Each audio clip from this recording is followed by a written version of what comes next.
Hello students, welcome to my channel.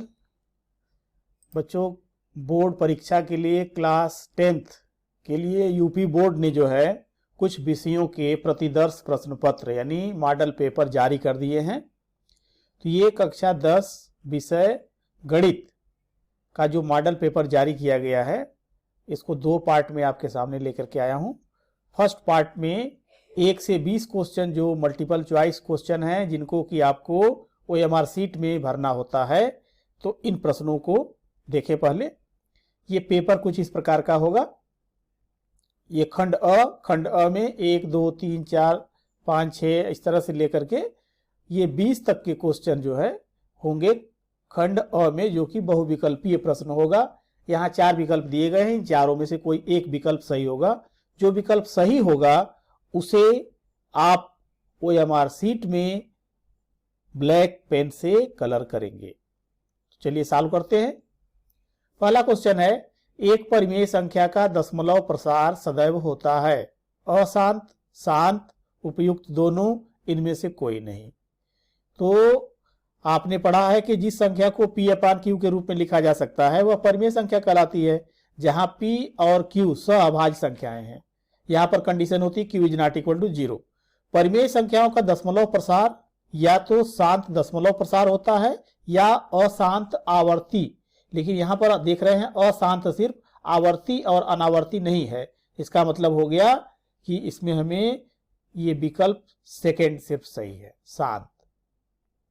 एक शून्येतर परिमेय संख्या और एक अपरिमेय संख्या का गुणनफल होता है, तो यह गुणनफल सदैव अपरिमेय संख्या होती है, यानी ऑप्शन फर्स्ट सही है।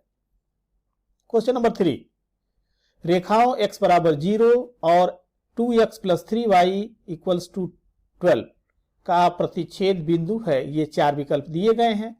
तो कैसे सॉल्व करते हैं? अब इस इक्वेशन में 2x + 3y = 12 है, इसमें x = 0 रखेंगे। तो x = 0 रखेंगे तो ये मिलेगा y = 4। तो x की वैल्यू 0 हो गई और y की वैल्यू 4। अब ये देख रहे हैं कि ऑप्शन सेकेंड सही है। वह सबसे बड़ी संख्या जिससे 70 और 125 को विभाजित करने पर क्रमशः शेषफल 5 और 8 प्राप्त होता है। यहां पर ध्यान दीजिएगा, संख्या 70 और 125 को, से वर्ड नहीं है, 70 और 125 को। तो इसका मतलब हो गया कि 70 को भाग देने पर 5 बचता है, तो 70 में से 5 गया 65, 125 में से 8 बचता है, तो 125 - 8 यानी 117, यानी 65 और 117 का HCF निकाल लेंगे तो HCF मिल जाएगा 13। इसका मतलब है कि इसका आंसर है फर्स्ट 13। क्वेश्चन नंबर 5, समीकरण 2x + ay = 1 तथा 3x - 5y = 7 का कोई भी हल नहीं होगा यदि a का मान होगा। तो आपने इसमें पढ़ा हुआ है कि अगर इस तरह का समीकरण दिया गया है तो a1/a2 = b1/b2 नॉट = c1/c2 होता है। यानी यहां पर हमें a1/a2 = b1/b2 को इक्वेट करना है। तो ये हो गया 2/3 = a/-5। इसको सिंप्लीफाई करेंगे तो a = -10/3, ऑप्शन नंबर 3। द्विघात समीकरण 2x² - 4x + 3 = 0 के बारे में निम्न कथनों पर विचार कीजिए। दिए गए समीकरण का विविक्तीकर शून्य से कम है, मूल वास्तविक नहीं है, विविक्तीकर शून्य है, समीकरण के मूल वास्तविक है। निम्नलिखित में से सही उत्तर का चयन कीजिए। अब आपको बताना है कि इसमें से कौन सा सही है। तो सबसे पहले आप इसका जो है विविक्तीकर निकालेंगे। तो 2x² - 4x + 3 = 0 का विविक्तीकर d = b² - 4ac। यहां से वैल्यू रखेंगे तो b का मान -4 है, a का मान 2 है और c का मान 3। तो ये मिलेगा 16 - 24 यानी -8। तो b² - 4ac > 0 और इस स्थिति में समीकरण का कोई मूल वास्तविक नहीं होता है, यहां पर इमेजिनरी मिलता है। तो क्या सही है कि दिए गए समीकरण का विविक्तीकर शून्य से कम है, समीकरण के मूल कोई मूल वास्तविक नहीं है, विविक्तीकर शून्य है, ये गलत हो गया। समीकरण के मूल वास्तविक है, ये भी गलत हो गया। यानी ए और बी सही है। तो ए और बी सही है विकल्प नंबर 1 में। क्वेश्चन नंबर 7, AOBC एक आयत है जिसके 3 शीर्ष A03, O03, B50 है, इसका विकर्ण होगा। तो 3 दिया गया है। तो AOBC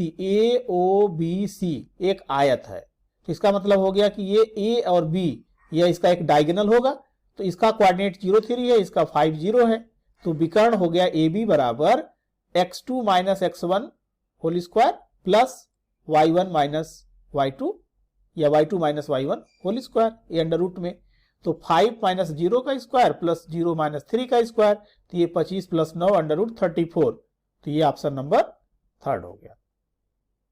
यदि समीकरण x square plus kx minus 5/4 equals to 0 का एक मूल 1/2 है तो k का मान है। तो x का एक मान 1/2 हो गया, तो 1/2 इसमें पुट कर देते हैं। तो x square plus kx minus 5/4 equals to 0 में एक मूल हाफ है 1/2, तो x की वैल्यू रख देते हैं 1/2।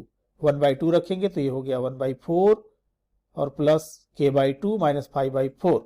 तो k/2 को एक तरफ कर लीजिए, माइनस 5/4 उधर जाके प्लस हो जाएगा, ये जाके माइनस।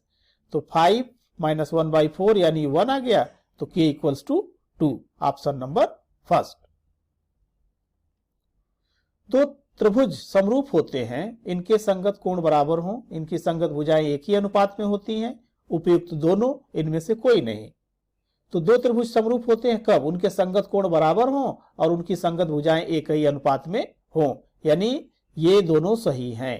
तो इसका मतलब हो गया उपयुक्त दोनों। क्वेश्चन नंबर 10, यदि एक समकोण त्रिभुज में angle C 90 degree, AC 3 centimetre और BC 4 सेंटीमीटर, तो बिंदु C से जाने वाली माध्यिका की माप है। तो ये फिगर बनेगा ACB, ये 3 है, ये 4 है। तो सबसे पहले AB निकाल लेंगे, तो AB इक्वल्स टू 5 सेंटीमीटर आ जाएगा। अब जो है, अगर इस तरह से फिगर हम देखें, ये जो फिगर बना हुआ है इसमें इसकी भुजा A है, इसकी B है और इसकी C है। तो जिस पर माध्यिका निकालनी होती है, इसके लिए सूत्र होता है कि माध्यिका की लंबाई m बराबर 1/2 under root 2b square plus 2c square minus a square. यहां पर जिस पर ये गिराया जाएगा, ये a होगा, सामने वाली भुजा जिस पर गिराई गई है वो a होगी, बाकी दोनों b और c। तो इस तरह से अगर हम इसमें पुट करेंगे तो cm, जो c से m माध्यिका की लंबाई है, ये हो जाएगी 1/2 अंडर रूट 2 इंटू 3 का स्क्वायर प्लस 2 इंटू 4 का स्क्वायर माइनस सामने वाली भुजा 5 है तो 5 का स्क्वायर। इसको सॉल्व करेंगे तो यह आ जाएगा 5/2 2.5 सेंटीमीटर। आंसर होगा फर्स्ट। क्वेश्चन नंबर 11, एक समचतुर्भुज के विकर्णों की लंबाई 16 सेंटीमीटर और 12 सेंटीमीटर है, तब इस समचतुर्भुज की भुजा की लंबाई है। क्या होगी लंबाई? तो आपको पता है कि समचतुर्भुज के विकर्ण एक दूसरे को 90 डिग्री पर कट करते हैं। तो अगर कट करेंगे तो ये हाफ हाफ हो जाएगा, ये 8 हो जाएगा और ये 6 हो जाएगा। इसका मतलब कि इसका विकर्ण यानी जो इसका कर्ण होगा, तो भुजा की लंबाई जो है अंडर रूट डायगोनल हाफ का स्क्वायर दोनों का। तो ये 16/2 का स्क्वायर प्लस 12/2 का स्क्वायर, 64 और 36 100 यानी 10 सेंटीमीटर। तो सेकेंड ऑप्शन हो जाएगा। तो समरूप त्रिभुजों की भुजाएं 4:9 के अनुपात में हैं। इन त्रिभुजों के क्षेत्रफलों का अनुपात होगा। सिंपल सा क्वेश्चन है, आपने इसमें पढ़ा है कि क्षेत्रफल का जो अनुपात होता है उनकी संगत भुजाओं के वर्ग के बराबर होता है। तो ये सूत्र लग जाएगा a1/a2 बराबर स्मॉल a1/a2 का स्क्वायर। तो ये 4/9 है, 4 चौका 16, 9 9 81, 16/81 यानी 16:81। क्वेश्चन नंबर 13, यदि 4 tan थीटा इक्वल्स टू 3, तो 4 sin theta minus cos theta upon 4 sin theta plus cos theta बराबर है। इसको सॉल्व करने के लिए आप पहले इसको tan थीटा इक्वल्स टू 3/4 कर लीजिए, फिर इसके बाद इसको sin से ये cos से डिवाइड करके tan के फॉर्म में बना लीजिए। तो अगर ऊपर नीचे दोनों को cos से हम डिवाइड कर दें तो ये बन जाएगा 4 tan थीटा माइनस 1 अपान 4 tan theta plus 1। tan theta की वैल्यू आप आसानी से यहीं से पुट कर लीजिए। तो 4 इंटू 3/4 माइनस 1, 4 इंटू 3/4 प्लस 1। तो ये आ गया ऊपर से 3 माइनस 1, नीचे से 3 प्लस 1 यानी 2/4 यानी 1/2। ऑप्शन होगा थर्ड। इसी प्रकार क्वेश्चन नंबर 14 है, साइन 75 अपान कास 15 का मान होगा।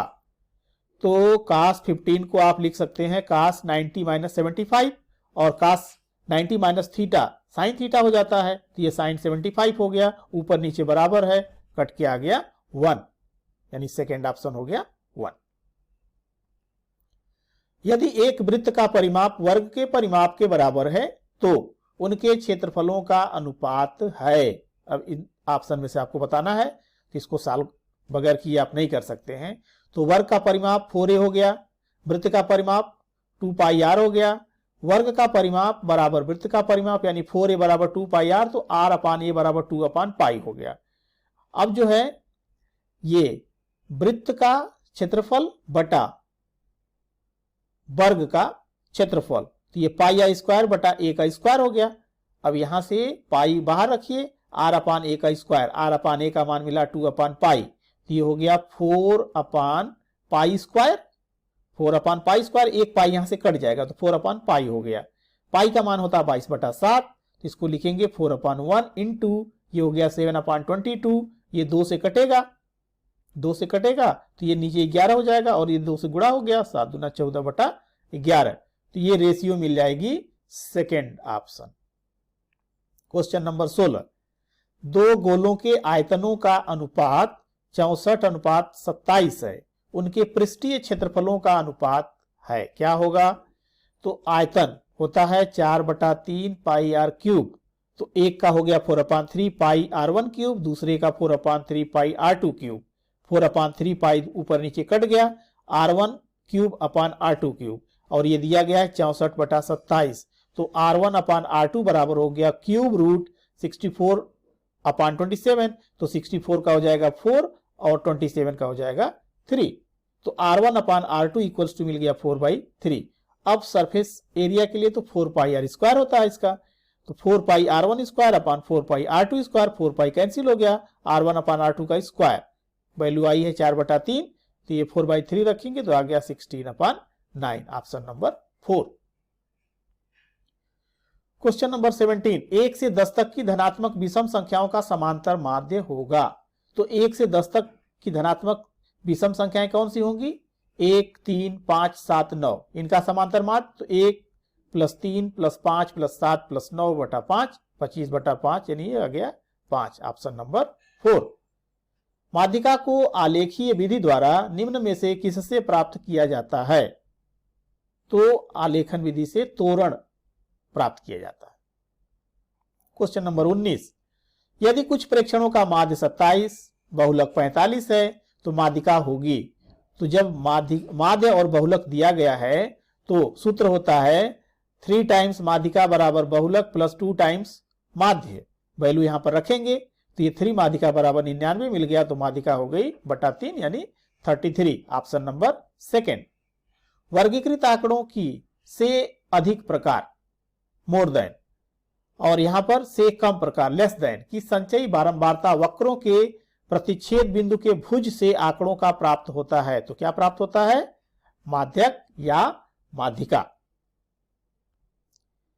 अब जो है ये आपने सॉल्व कर लिया, तो इस तरह से इसकी उत्तर माला मिल गई ये। अब जो है एक OMR सीट मिलेगी, इस OMR सीट में आपको भरना होगा।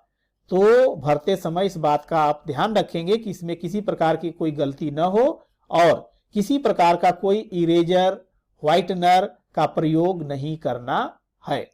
चलिए इसको भरते हैं। यहां पर डेट होगा, ये आप डेट भरेंगे, विषय का नाम, यहां पर विषय का नाम लिख देंगे, तो ये गणित है तो गणित लिख देंगे, परीक्षार्थी का नाम, फिर यहां पर अनुक्रमांक अपना भरेंगे, फिर ये भरेंगे आप विषय कोड, तो विषय कोड जैसे 928 है। अब उसी के सामने इसको नीचे वाले पोर्शन को कलर भी करना है, तो ये 9 है तो ये 9 को कर दिया, ये 2 है तो 2 को कर दिया, ये 8 है तो ये 8 को कर दिया। इसी प्रकार से परीक्षा, तो परीक्षा कौन सी है? वार्षिक परीक्षा, तो वार्षिक परीक्षा ये लिखेंगे और यहां पर ब्लैक कर देंगे।